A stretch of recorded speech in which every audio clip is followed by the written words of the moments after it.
Is it okay to be married and choose not to have children? Will it affect the marriage if we do so? I think it is a new trend, right? Decades ago, this was not even something that was considered. One of the main reasons for marriage is actually procreation, that you would be able to, you'd be able to procreate. I think there is a fullness and there is there is that joy that children bring. And I know all married couple are not, not every married people have children. And I know that is there. And if you were to ask them, many of them would say, if only I had children. At the same time, there are people who have children would say, if only we didn't have children, because of all the, mess that they create and all of that, and how they kind of, sometimes can be annoying. We have a 4.5-year-old child, and I'm speaking from that. But in spite of that, I think the norm is that you would go and get, married and you will have children, and they bring a certain amount of joy. They bring about a certain amount of, even in your old age, they bring in a certain amount of security. I've buried both my mom and my dad, and I know the kind of feeling that they had when we as kids got around them near their deathbed. So it just gives that wholeness. But if you and your wife decide, for whatever reason, for medical reasons or anything, if you decide not to go for a children, you should probably weigh in if both of you are in for it. I'll only say this: even if one of you want to have children and the other person is really not allowing that desire to be fulfilled, and if they really want to have children, and you're kind of not allowing that, you're not allowing that your marriage to have that kind of a fullness. So the norm is marriage. If both of you are perfectly fine and you want to do it, which is an extremely small anomalous case, but even if one of you want to have children and the other person is not allowing that to happen, you're not allowing the fullness of the marriage to be there. But the details of to have children or not to have it is best for you both to work it out. But those are the broad things that I would probably just alert you to. Yes, Anna, thank you for that. The next one.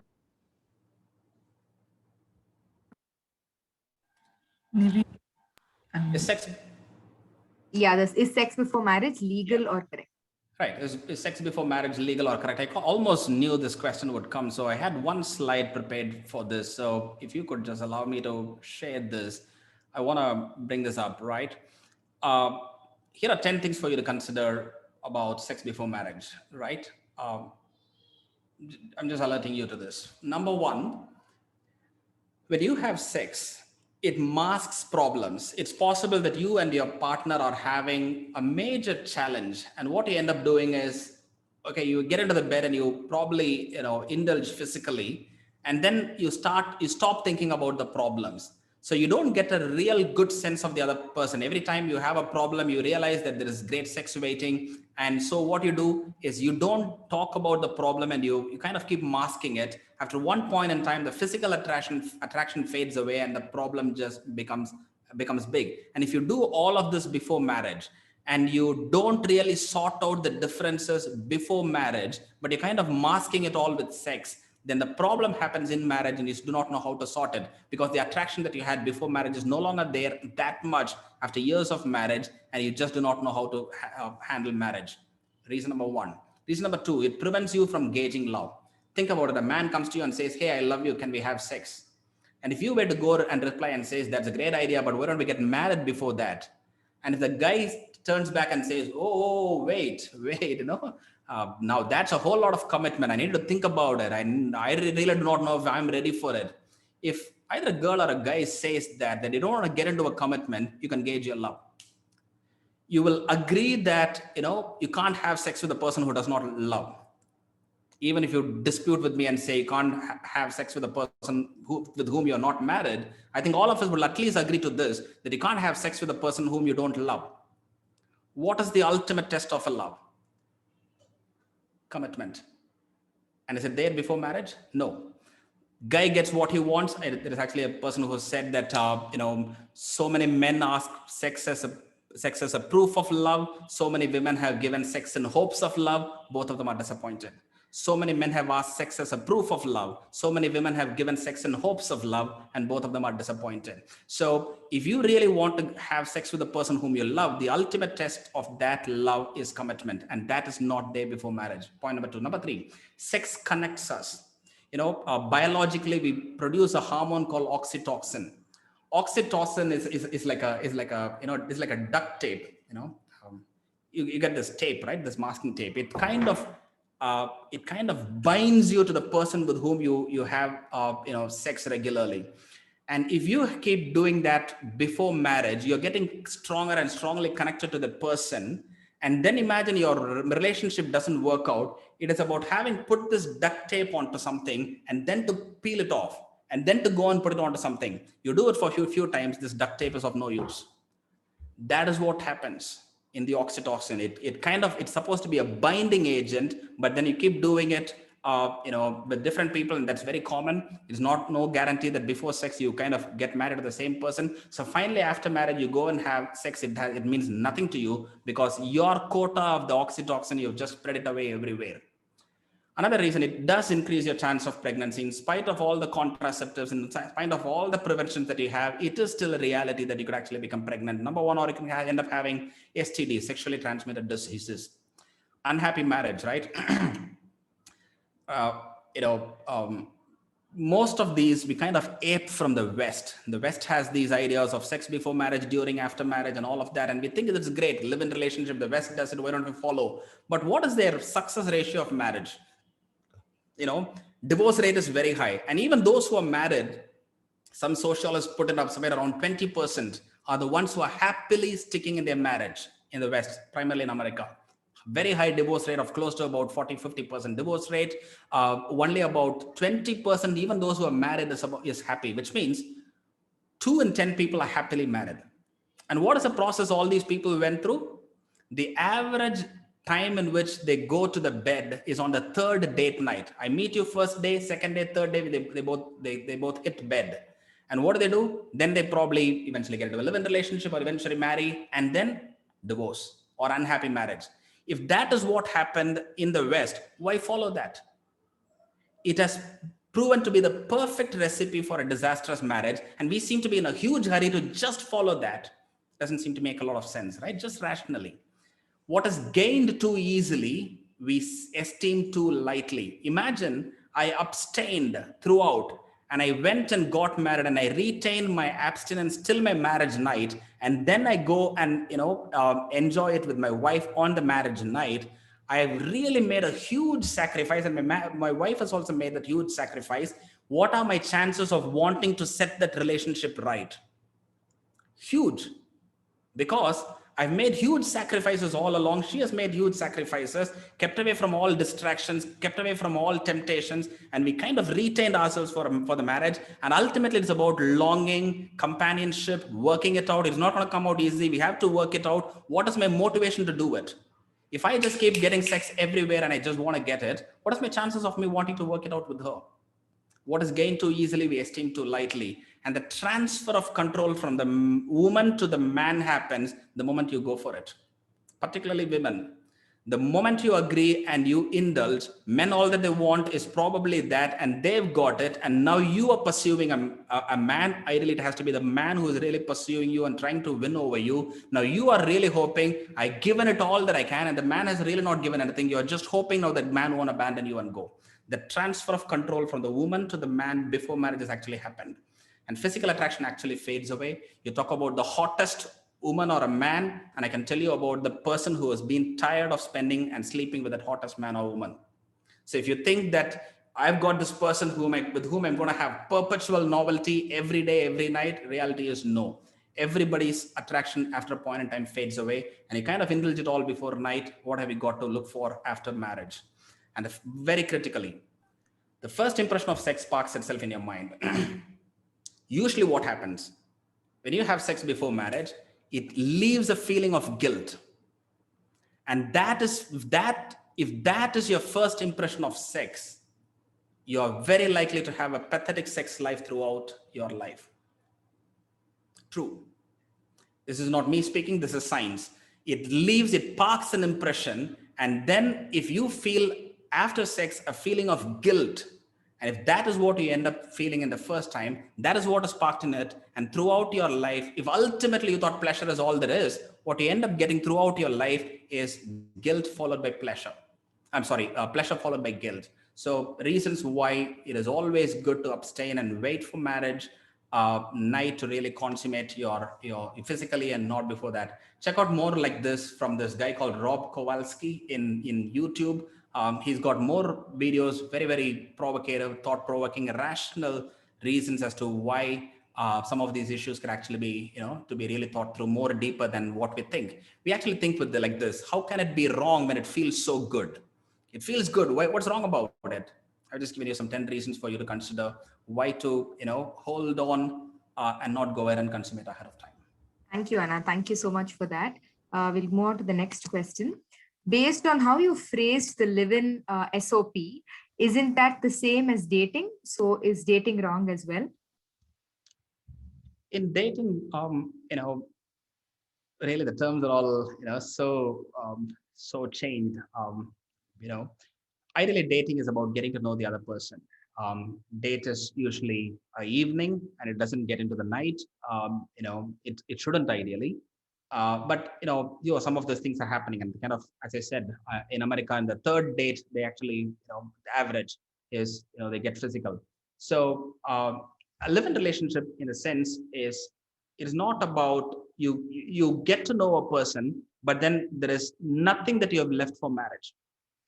In a date, at least you know that you're trying to understand the person holistically, and you know that this person, you're doing your best to find out the person, but you don't kind of cohabitate. So you kind of try to find the person and spend time with the person. In an ideal dating world, you probably, get to know them, their family and everything in their setting as a whole person. In a live-in relationship, you probably draw them out from all their setting, and you want to have that relationship like how a married person would be, which means they are not still in their setting. They don't have to, in a dating, they don't have to give up all their friends and family for your sake. But in a live-in relationship, they have to abandon everything, pretend and live like a married couple, and then to try it out. But in a dating relationship, at least that is not there. And that's a huge difference, because in a live-in relationship, you're actually trying to mirror a married relationship. In a dating relationship, at least that is not there. The person is still retaining their individuality and their environment and their circumstances and their other commitments. But in a live-in relationship, they're expected to kind of really live like a married people without the commitment.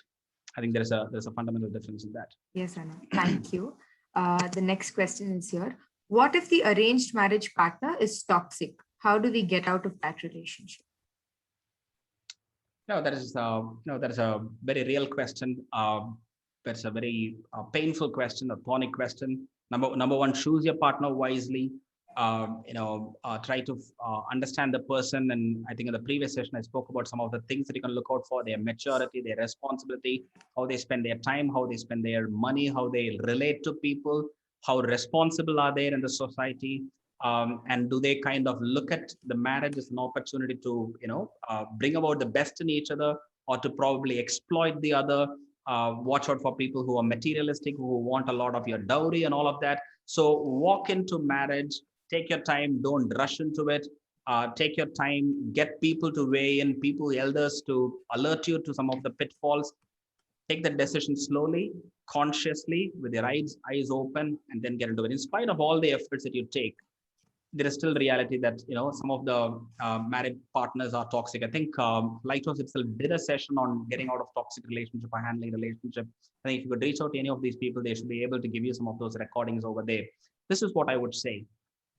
Usually, if a relationship is physically abusive, right, and in many ways emotionally abusive, you really got to take as quickly as possible counseling and psychological support that you can get, and it's very, very important. And follow some of their advices, and they're all trained people who can advise you on that. Physically, emotionally abusive partner when you're living with, you got to take experts advice. But sometimes it's about what is being considered toxic, right? Sometimes I can feel like my wife is saying, hey, Steve, I'm really down. Can you wash the vessels for the night? I can feel like my wife is actually being toxic because I feel like watching IPL and she wants me to give up IPL to go and wash dishes.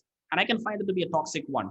Now, that line of what we find toxic with all the intolerance that's coming up, we kind of think like almost everything, she is kind of asking me to share my mobile password. She wants to control me. Now that's toxic. We kind of think like almost everything, we kind of use big words.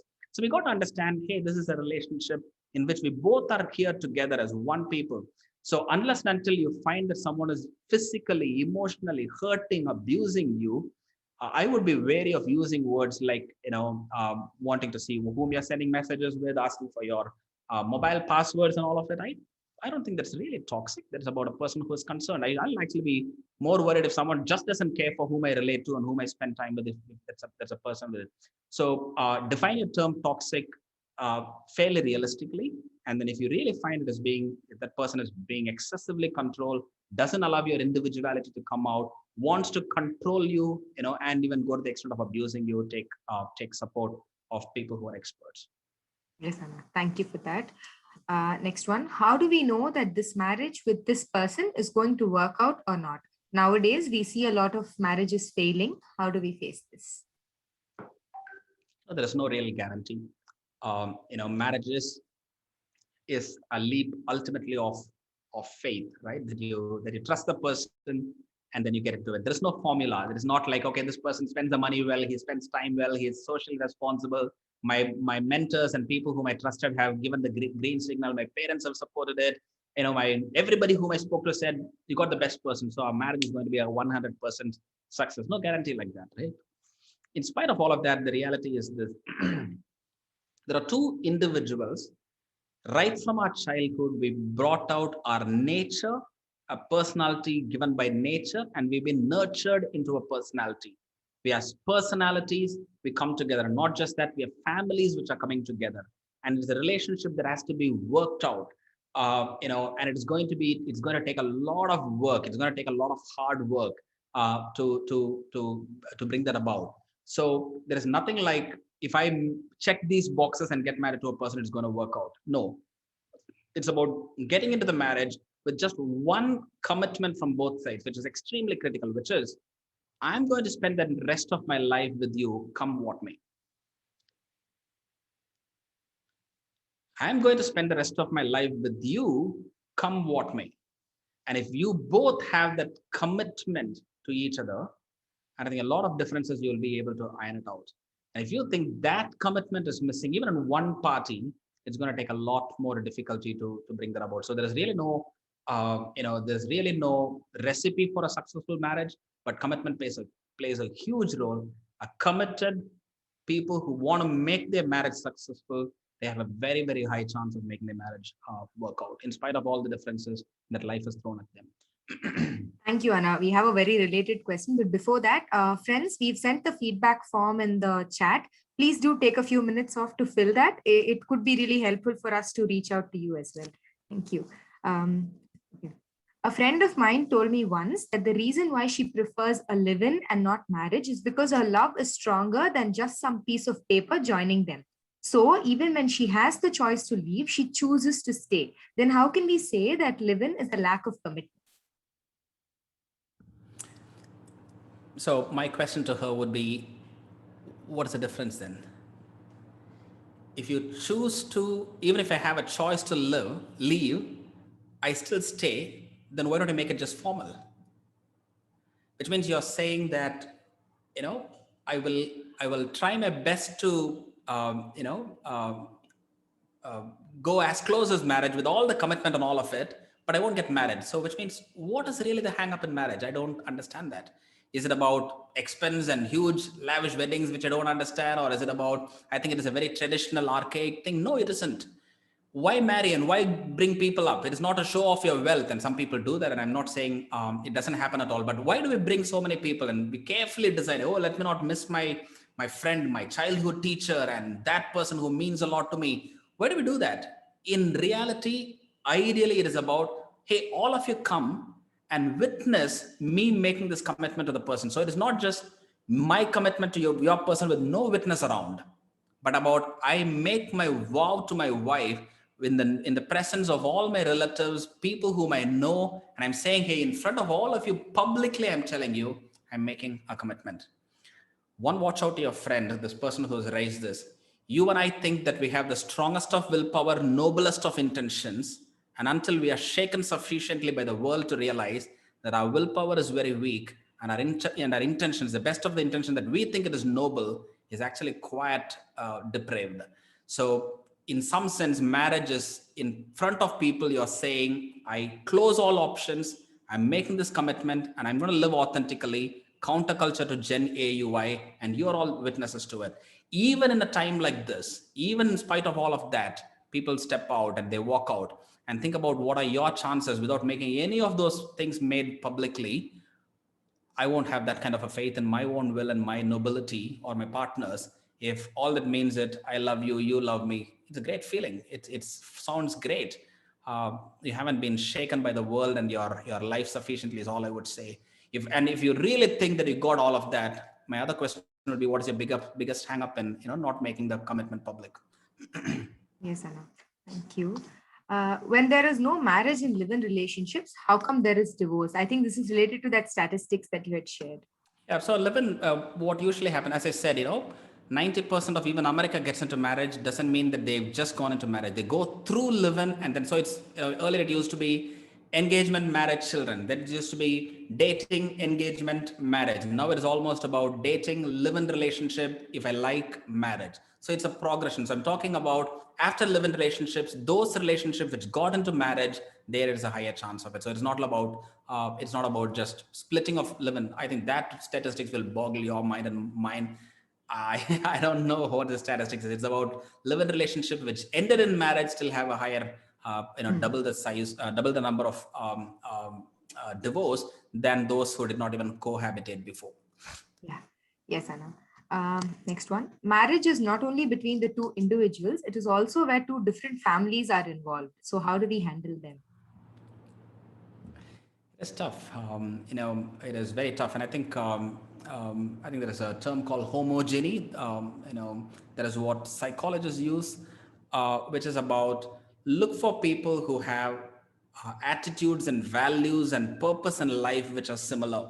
So it is not about I like the person. This person likes me. And I think I've said that before. She is the most beautiful singer in the college, and when she sings, the whole college is in rapt attention, and she is the greatest prize to be won. And I'll go and pursue, and I'll go and get it. No, it's not about that, and those are not the decisions on which marriage is taken. I have values and goals and aspirations in life. My partner has values, aspirations, and goals in life. We have purposes larger than ourselves, which are governing us, and we seem to share those purposes for which we marry, and not just our individuals, but then even our families have those kind of attitudes and values and larger purposes in life that we pursue. And where there, research reveals in that kind of homogeny, there is the highest chance of survival of marriage. So in spite of all the differences, look for attitudes and values and larger purposes that you both connect to, and see at that level if there is connection that you're making. And in spite of all of that, it's not just about two individuals who have to get along and live. It is about two families which are more people. Stronger personalities come in, power play is comes into effect, and all of that. So it is all a process in which it shapes you and me in many ways for future challenges in life. But it is a tough one, not an impossible one. Watch out for homogeny, which is, do we all as family and individuals share larger purposes and values in which we are all able to connect to? So it's not about you or me. Are we together able to, as a family, are we able to meet the larger purposes? Those are ways in which some of these differences could actually be ironed out. In spite of all of that, as I said, don't think it is going to be a bed of roses. It is going to be difficult, but not impossible. Thank you.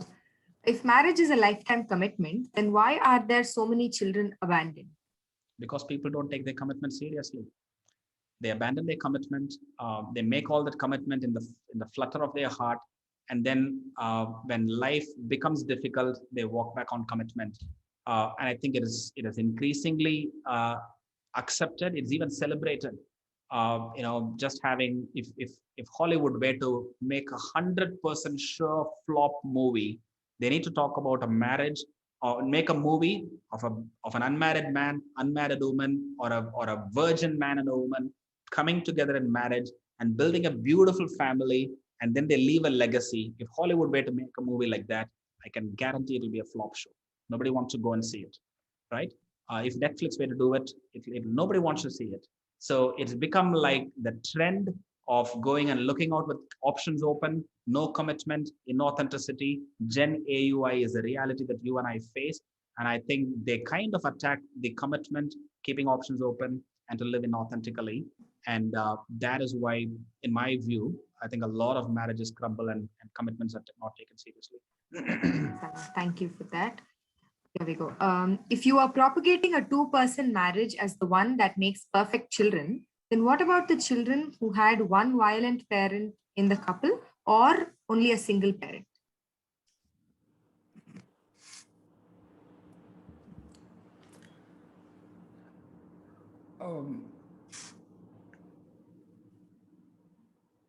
Okay, I don't know how you got this idea that the two-person marriage is the one that makes the perfect children. I do not know where I kind of noted to it, but yes, healthy, more emotionally, strong children are possible. Increases the possibility of more emotionally strong, children. Academically, even strong possible children. I was just quoting statistics out of it.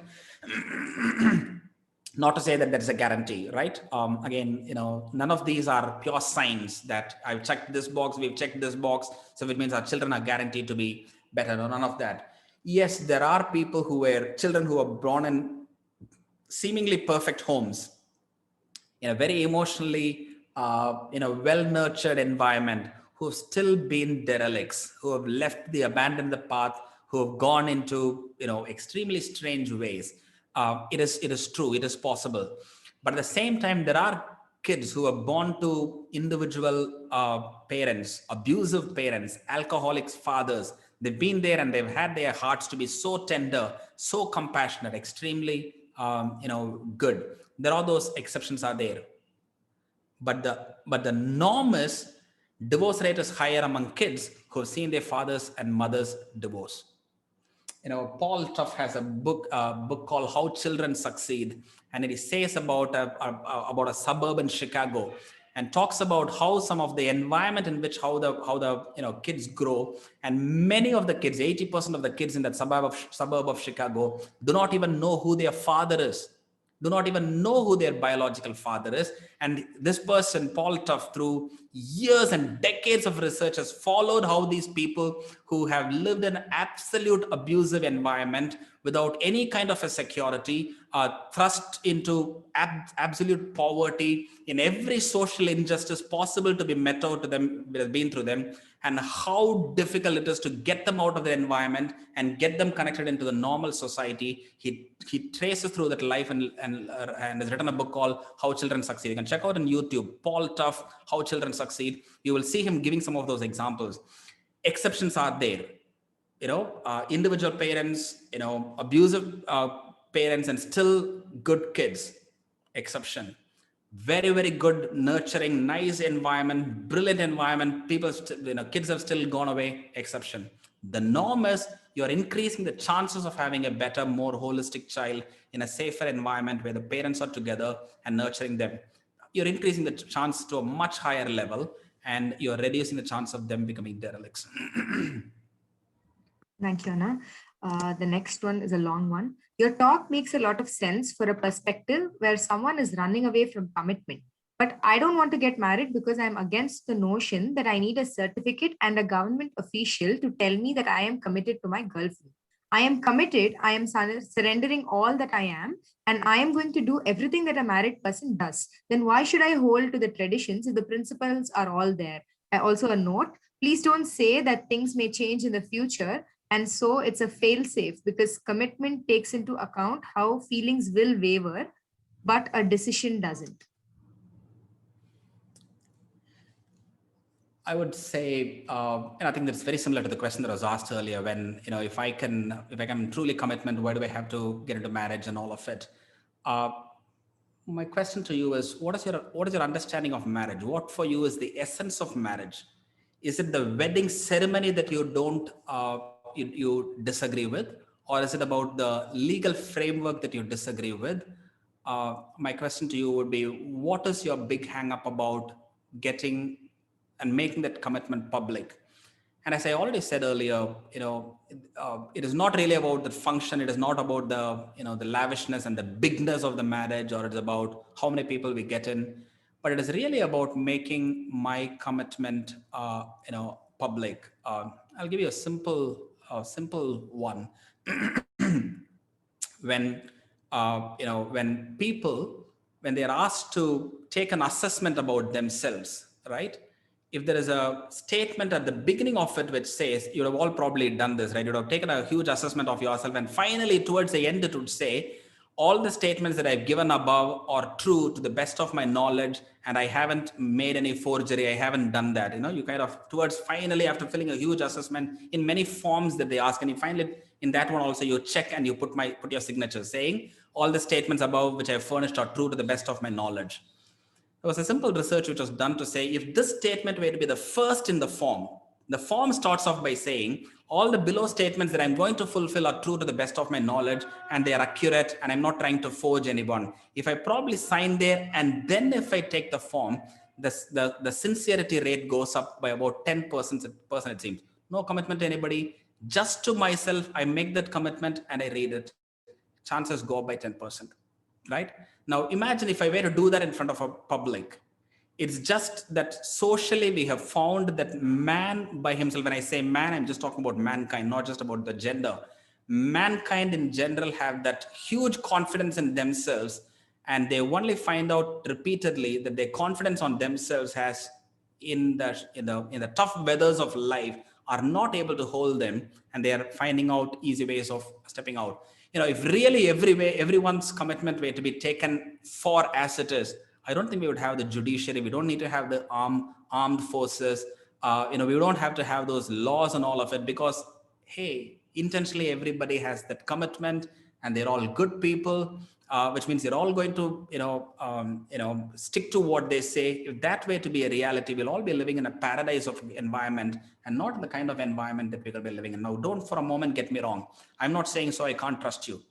I'm saying life can come to you in a times like this, when the tough edges of life can come up, where your will and that other person's will can be so pulled apart that sometimes it is, when you don't make that kind of a commitment and when you don't have that kind of a shackles, let's not sugarcoat it. It is shackling yourself. It is almost chaining yourself with a partner. If you don't do it, life can throw to you such challenges that it is possible for you to then say, hey, you know what? I really had the best intention. I really wanted to do it, but this is not what I signed up for. You know what? I'm going to walk out. It is possible. Now, if you're saying that can never happen, my question to you only is this: then why don't you make your commitment public? Because marriage in essence is about making your commitment public. Thank you, Anna. Okay. Will marriage exist if there was no moral obligation to it? Will it exist if there was no morality? If yes, why? If no, why?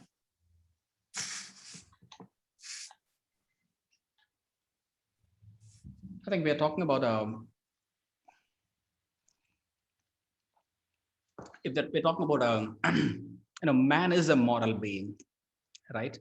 We're talking about a hypothesis of no moral obligation, but man is a moral being.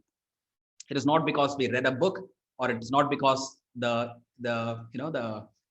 Indian Constitution says so, but regardless of where you are or which culture you belong to, man still is a moral being, and that should beg us to ask a question: why are we a moral being?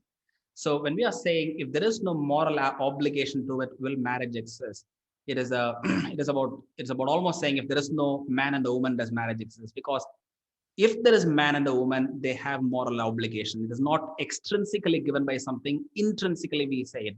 I'll give a simple example. I can almost ask this question in any culture, anywhere. Is it right to go and butcher or to cruelly, assault a child, a baby? I don't think any culture will say it's right. Yeah, I think that's going to be fun. Let's do it. Right? any culture would say, no, I mean, like, I can't even believe you're talking something like this. Now, which constitution actually says you shouldn't do it? Right? So I think man or a woman intrinsically is a moral being, and that moral framework is which is the one which makes us say that, hey, you know what? I want to get into this relationship and I want to go and commit myself to you, because in and of myself, I'm an imperfect person and you are an imperfect person as well. And let's go and honor that commitment and let's stick together. So asking about what if mankind does not have any morality is only kind of hypothetication, which I don't think is a reality. We are an intrinsically moral being. Thank you, Anna. You have stated the advantages of marriage, but what about the realities of issues such as domestic violence, marital rape, and more? Listening to such stories, it is hard to commit fully. I think that's a very painful, real question. Yes, marital rapes. Our courts don't even consider that as rape. They say it's within the marriage. Rapes are not even considered as rapes. At least in our country, that's what it is. Abuses do happen, and this is what I would say, right? No institution is perfect, right? There are educational institutions that we get into, even the best of the educational institutes, right? IITs, IIMs, or the Harvard Business Schools, or pick the best of the institutions. Are there not instances of misuse of power, abuse of power? Are there not instances of students who have been vilified, vitrified? Have there not been students who have actually committed students because of various racism and all of that that's happening? Now, do we pick those instances and say, I'm going to completely keep away from those institutions? We don't. We go and join work and we go and check, this is a brilliantly reputed company and this is a fabulous organization. It's got presence in multiple companies. It's a multinational company. It pays me well and all of it. And we actually go and join those organizations and we want to employ our skills and we want to get the best for ourselves and our families. And are there not instances of injustice and violence and, all kind of exploitation of workforce? There is. Now, just because that happens, it doesn't mean that I'm going to abstain from educational institutions or a work institution, right? So why take the possible disadvantage that can happen in a marriage and say, because of that, I've lost complete faith in the entire marriage and I just don't want to go and commit. Interestingly, we don't do it when there's advantages to us, right? Like if there is a education institution, we don't do that, and for jobs we don't do that. So let's not let's not generalize the misuse of an institution and consider that as a norm. Do they exist? Yes. I'm not saying so be blind and just wishfully think that won't happen to you and just go get. No, I'm saying be alert. I gave you some of these ideas up to how to go into it and all of that. But do not say that just because an institution has this, that I've completely lost trust in that institution and just do not want to go into a commitment. I don't think that's a fair extrapolation of what you've observed to what's a conclusion that you want to arrive with. Yes, Anna, thank you.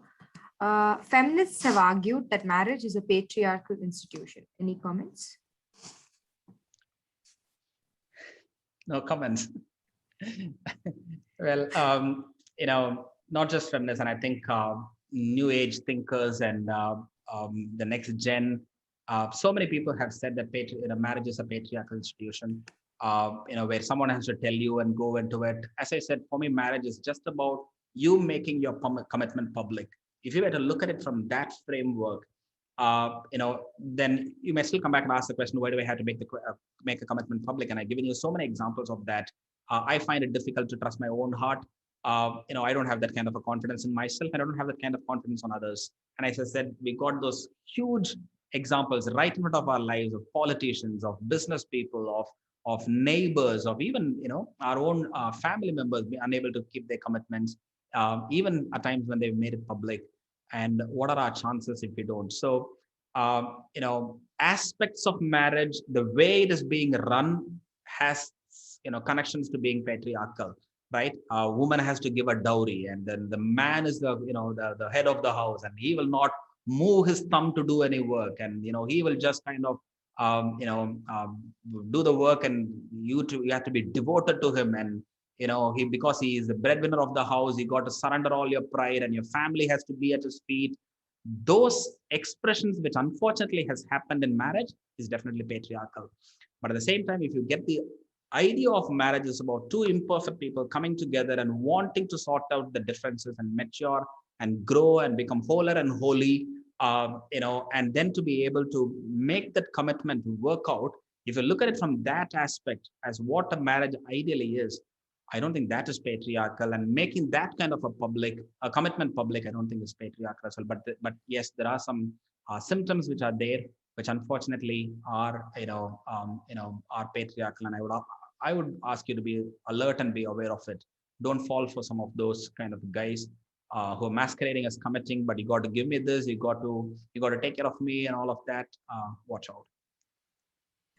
Thank you, Anna. You have another question. What is wrong with being single and adopting a child? I can still be a mother. I mean, I'm not saying marriage is for everybody. I didn't say that. I didn't get an opportunity to cover that in my slides. But I don't think marriage is the norm. Just like I say, just like as I said, having children through marriage is the norm. Marriage is the norm. But there are people who are perfectly fulfilled, and perfectly fine, and they're even okay with that, right? There are so many people who have been able to live that life of perfect fulfillment, contentment, and then they've been able to live a good life. Now, if you're not that, you're burning for a companionship, and you get jealous of everyone who gets married and who has children, and you're desperate to have it, and then for whatever reason you're kind of pretending as if that is not, and then you still want to go and adopt, I would say, that might doesn't sound like a good idea. But if you think marriage is not for you, you clearly feel that's not at all your interest. You don't have any kind of an interest in that space, and you perfectly seem to be contented and happy in life. You could be a celibate, and there are people, right, who are perfectly fine with that, and adopting a child and give the best for the child, and leaving a legacy through the child. I don't think that's a problem at all. Thank you, Anna. Marriage, as I see it, needs to be done only if an individual is aware and capable of being in one.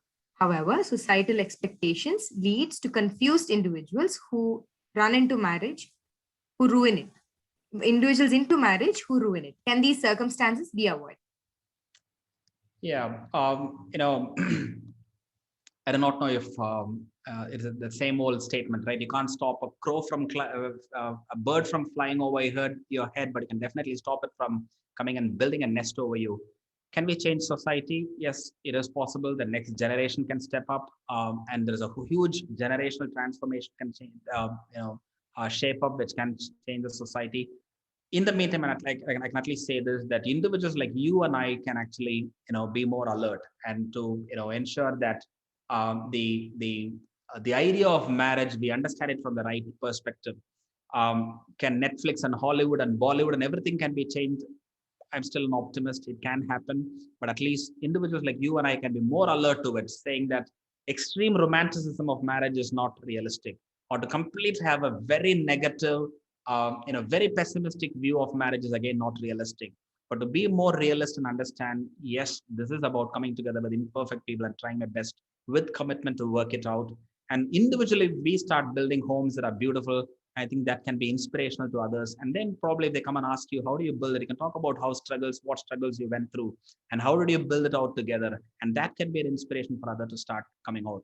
Societally, we might not be able to change, overnight, but individuals can make the commitment to have a more realistic understanding of marriage. And that, I think, is a more realistic possibility. Thank you, Anna.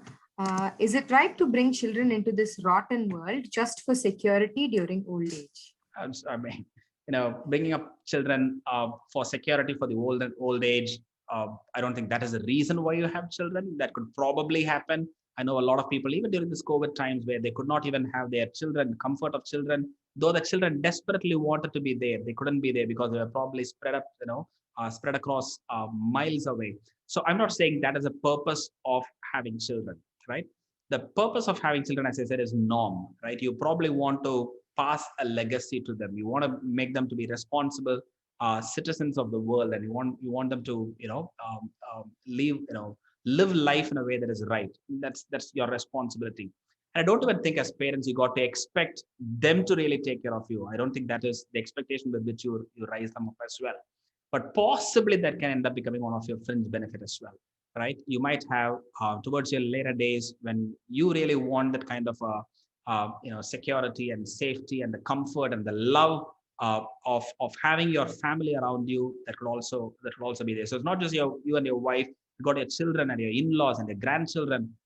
I've seen both my grandparents really enjoy that joy of seeing their whole family coming together, and they're just enjoying it. Not that they were looking for each of them and like, oh, this guy is going to come for my funeral, and he's going to be taking care of it. We are going to be getting admitted. No, not from that sense, but just the joy of being able to have that overflow of your life that you've invested on them, and they kind of turn it back with love for you. That's a joy of a different kind as well. And I think that is what I was referring to, not because that they're going to be taking care of you and not put you into an old age home. Yes, Anna. Thank you. Does abstinence include even physical touch other than sex? I do not know what abstinence you're talking about. It is about physical abstinence before marriage. Yes, it is about not getting into sex, but touch. I mean, that's very different, right? Am I saying don't even hold the other person's hand? I'm not saying maintain COVID protocols during dating. I'm not saying that. Hold hands, right? I don't think that's a problem. Here's what my wife and I also tried it, which is, are we crossing a line that is making any of us uncomfortable and will make us feel guilty, right? Am I getting and touching into a person's private parts and all of it? Yes, definitely crossing a line, right? That is something you got to put a line and say, no, we won't get into it. Can we hold our hands and walk down the road, walk down a park, give a hug and all of that? I don't think that's a problem. But getting into a secluded setting and really waiting for that to happen, so you could probably get more physical and kind of fondle around and touch around and all of that. What is guiding you? Is it love, which is the will to do good, or is it lust, which has crept over? Even a mild touch on a hand can be driven by lust, or it can be driven by love. If love is the one which is guiding you, then you're probably within the framework, right? But always be aware that anytime you go and get into touching a person's private parts and all of it, I don't think that is going to be a very healthy one, and it really breaks the person's respect of you in the future. If you were able to touch me before marriage, what's the guarantee that you're not touching others even after your marriage? So those are the kind of thoughts that goes into their head. Even otherwise, it's not the right thing to do because you're really not committed to them fully. Don't start enjoying the other person without having committed fully to the other person. Okay, thank you, Anna. Every person has positive and negative characters. How do we know our partner's negative side when they act only positive? It's the same way that you act positive and the other person can't find what your negatives are, right? Now, dating is an example of that. So it's not to say, as much as interviews are not the best ways to ensure and get the person into an organization, dating is not a proven method, because in a dating, the person show their best selves to themselves, right? They show them as generous, chivalrous, courteous, humble, very jovial, very lively, very attentive, very sensitive, very all of that, right? So there is no guarantee that you'll be able to unearth the negatives. What I would still suggest is find out what are the larger purposes for life that they are more committed to. Do they just speak about those commitments? Or do you see those commitments in action? Do you connect to that larger purpose that they are connected to for you personally as well? Because those are the ones which is going to be really helping you and shaping you and keeping you as a North Star. That is our value. Those are the goals of our lives, and we will go to it. Well, I really thought my wife was the perfect person, but I didn't know that she had these weaknesses. And my wife will probably say, I thought Steve was far better than he is, but there are these weaknesses. But we still both know that we have larger commitments and larger purposes in life, and everybody comes with imperfections. So as much as your partner has imperfections and you won't know, you have imperfections which you haven't revealed, right?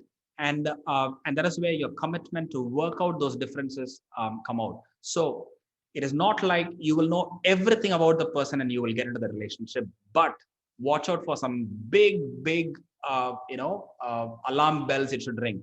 If a person wants to possess you, he or she wants you to keep you away from relationships that are meaningful to you.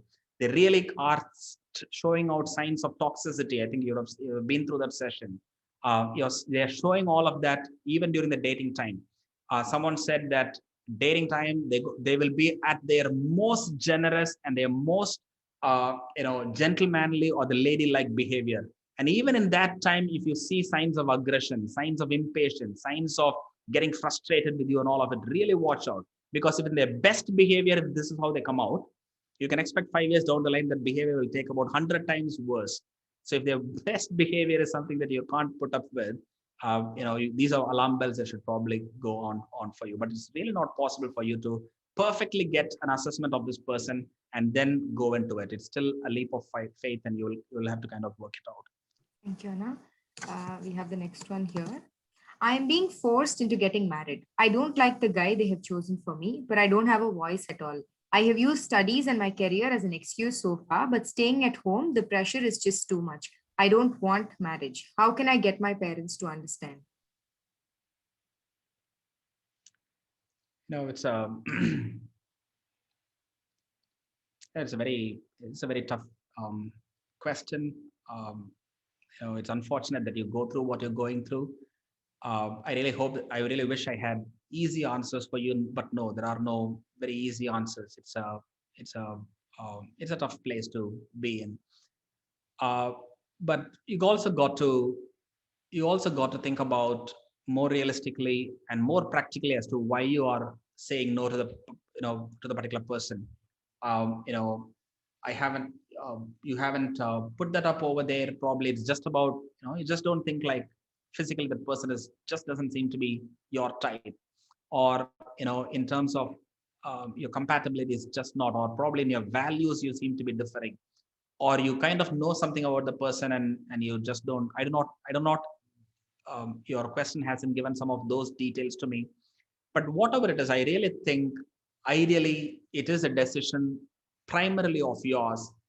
In an ideal situation, your parents have to be guiding you and kind of be watching out and giving you some alert signs. But in reality, that's not the way it is. It's usually the parents sometimes who decide, and they kind of get the person thrust into it. I would probably suggest that, I do not know what kind of an environment in which you grew up, and throughout your childhood, what kind of a say and a voice you had, I do not know. But I still think list down your reasons why you're probably, not wanting to get married. There are many things. Let me ask you this way: if you desperately want to get married to a particular person and your parents are not for it, what would you do? You would lobby. You would probably justify. You would talk to them. You would reason out with them. You would plead with them.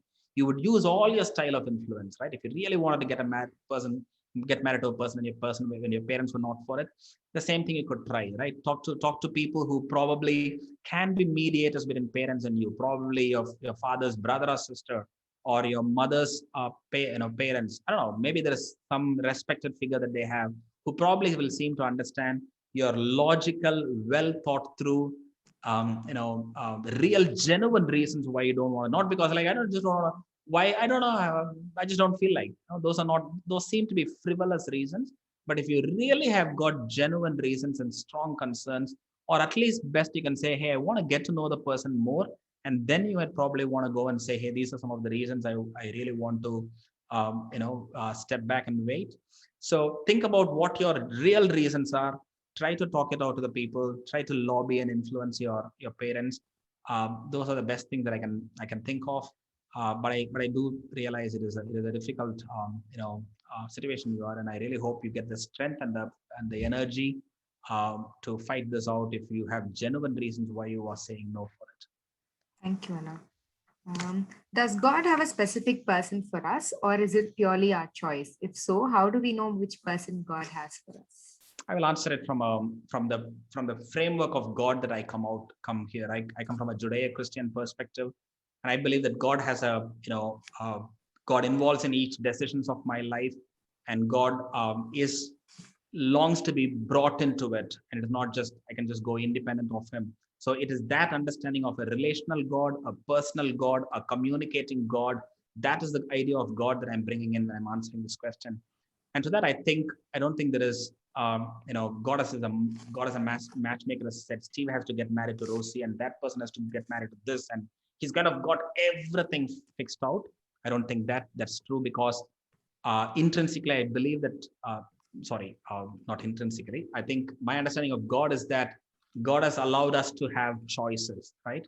Which means I can choose both to obey and to disobey. So if God has already done that matching, and that is where I'll end up falling into ultimately, no matter where I go through, which means it's not a independent decision. It is a God who has kind of just put me into it like that. So, which means there is no choice left for me. So, which means if I kind of go against God's will and don't get married to Rosie, which means what happened to the entire cycle? I disobeyed. I did not marry. A did not marry B, but A should have married B, which means what happened to the whole cycle? So when you just look at it from that aspect, logically it doesn't make sense that God has, for everybody in a world where God has given the choice of both to obey and to disobey Him. But what has given God? What has God given? I think God has given broad framework to think about what is our life's ultimate purpose.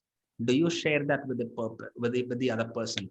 What is the reason that why you're getting married, and what is the reason why you're making those choices? Is it because that person is going to be in any way materialistically making you better? Are you making your decisions from a selfish angle, or are you making it in an angle from where you are able to glorify, God? So broad frameworks of marriage has been laid out, and that is what I try to plug myself in and try to find a partner from there, and not that A has been appointed for B and B has been appointed for A. So how do you find out who has God kept in mind for you? Broadly start thinking about what do you want to do with your life? What is your life's purpose? Where does God fit into it? Where does the other person's life, where does God fit in the other person's life? Do you share that ultimate purpose for your life? And do you both wish to and have the interest of glorifying God through your life, between you and your partner, getting married? And in that framework of wanting to glorify God and making your family a way in which God gets glorified, your ultimate purpose gets lived out. If in that framework you pursue, start looking for some of the characteristics and traits which show that the person is has godly characters, like their generosity. And I gave you some of the alerts, right? How responsible they are, how active they are to the purposes that they've been called out for.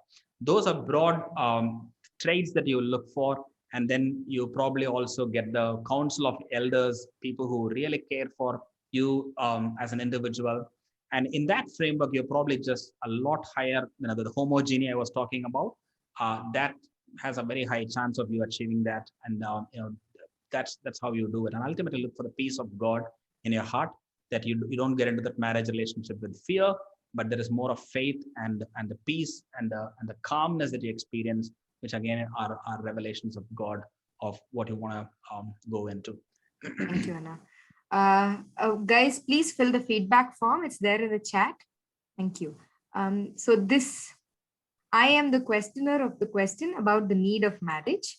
For me, I'm fine with everything that you are saying. I differ with the need for an external person to be the one who makes it official. That is my issue.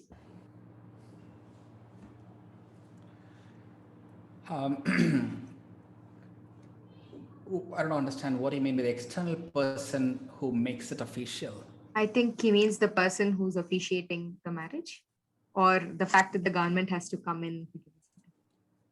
Yeah, I think this question I kind of overdone it now, I guess, which is it is just about making that commitment more public. If I misunderstood your question, please raise that up again. But I still think it is about why do we want someone to. I think more about regardless of who officiates you or not, but it is about all of those institutions have been there for a purpose. Do you have the need to, do you feel the same way about a professor kind of judging you about your caliber in institution? Do you have the same questions about a boss who is evaluating your performance at the end of each year? Now, if you are ready to surrender all of that and okay with that, what is the big deal about someone officiating a marriage and giving you that, hey, go ahead, live your life, if someone were to say that? So is it a question of broadly about submitting to authority? That's your challenge, and you want to not have that, which means in reality we all have to submit to authority. Nobody is a king of the universe, that there is nobody on top. Or is it about you're saying it is just the social stigma that comes around if it is not there, which you don't like? And I think that's where I gave you the answer, which is it is not about the society approval or not. It is about you willfully saying, hey, I want to make my commitment public. So, I think I've already answered that question a couple of times. But as I said, if I misunderstood your question, please clarify it. Yes, Anna. The next question is based on the Christian faith. So when the Bible says submit to your husband, is it applicable always? Sometimes there will be difference of opinion. What should the wife do? Can I, it'll also give me a breather to me, and it'll also give a very, very good perspective. Lee, uncle, if you're still there, would you just please pick this one question, uncle? Is Uncle Lee here? Check. No, Anna, I think he's right. Okay, so I'll pick that. So Uncle Lee, most of you know, he's just an expert in the topic. So I thought, it'll be good. So when the Bible says submit to your husband, is applicable always. So, it is about the understanding over here is not about the husband being the head and the wife being under. The Bible is very clear that they are equals, right? It is about the equality of the husband and wife, but functionally they are different. Just like, because you raised it from a Bible perspective, let me say this. Just like God the Father and Jesus Christ. And Jesus Christ says that I don't do anything except what I hear from my Father. Doesn't mean that Jesus is under or below God the Father. They both are equal, but functionally they had a different role to play. God the Father sent his Son so that the Son functionally had to come into this world and go and redeem the world. It is in this context that Paul says this, that there is equality in that relationship, in that status, in everything. Functionally, you both have a different roles to play, so that just that organization or the institution of marriage happens. So it is in that context we got to understand. It is not like wife is superior, wife is under the husband, and then that'll be a wrong understanding. That's an example of a patriarchal view, that the husband decides everything, the wife just goes and nodding her head and then follows instructions. No, that's not it is. When the Bible says submit yourself, it is from that understanding of functionally we got different roles to play, and I'm happy to play that role which has been functionally allocated to me. In the same verse, it actually says that just like Christ loved the church, husbands are expected to love the wife. And what did Christ do to love the church? He actually died, which means the call for the husband is a much, much greater one, which says, so die for your individuality and yourself, and you kind of completely sacrifice yourself for your wife, that it's actually easy for your wife to functionally take a subordinate role just so that the organization can run. So, it is in that context it has to be understood. And it is not about, he takes a decision and, he just treats me like a servant around the house. No, that's the wrong understanding of it. Okay, another last question for today. How can one be redeemed from the doom of premarital sex or live-in relationship? I think that's a great question. I'm glad this came up, because some of the things that I've said could have probably looked like if you've been through it, there is nothing else that could be done. I always believe that, there is always an opportunity for anybody to turn around, and there is still future, there is still hope. So you might have been into a premarital relationship which got physical, or you might have been in a live-in relationship. If the very fact that you're raising this question means that you probably found of some of the illusions that you had about it has vanished and you want to turn around, which in itself is a great sign. Everybody who wants to turn around, I believe there is hope, right? Every saint has a past and every sinner has a future. So, which means if you want to turn around, that's a great sign. Few things that you got to do, which is number one, step out of that relationship and don't get back into it. Very easy said, very difficult, because I spoke about this oxystone and all of it, those hormones and all of it, which is kind of which actually work against your grain. So which means some of the things that you would start doing is, particularly if you're a Christian, you would probably start confessing your that whatever you did, confess it to God, right? To say openly that what you have done is a sin, and acknowledge and get his forgiveness. And I think that is there for you, right? You have that forgiveness of sin, available for you. So get it right first, right with God, and then start putting boundaries for your relationships, right? So I'm not saying, once you step out of it, go and live in isolation. No, that's not realistic. Put yourself in a, start getting back into life, but with boundaries around, right? Now, these are limits I won't cross. Have accountability relationships in your life, people to whom you'll actually be accountable, who will say that, hey, these are the boundaries that I've put and I don't want to go into it. And go over and start living your life. It's very difficult to say, I won't do this and I won't do this and I won't do this and go ahead and live life. But it is about, I've got larger purpose and I'm going to live for that. It makes makes the perspective a lot different, right? You get it, which is, it is not about not doing something negative, but it's about what is a positive that I'm going to pursue. Find your purpose in life and pursue that with full on vigor and energy, and surround yourself with relationship which can help you into it. For all you might know, there are so many instances of people who've been through very, very tough environments and they really turned it around. There's a famous Hollywood actress. I have the book. I forgot the name. The book's name is Breaking the Perfect 10. It's a book of a Hollywood actress, Breaking the Perfect 10. She has written very candidly about how many relationships that she broke, and finally how her life has turned around. Likewise, there are just enormous amount of instances of people who have turned around and just lived a beautiful life. So it is possible. So glad you took that decision and you're considering it. I only hope and pray that you have the strength to pursue it and really make a full 180-degree turnaround.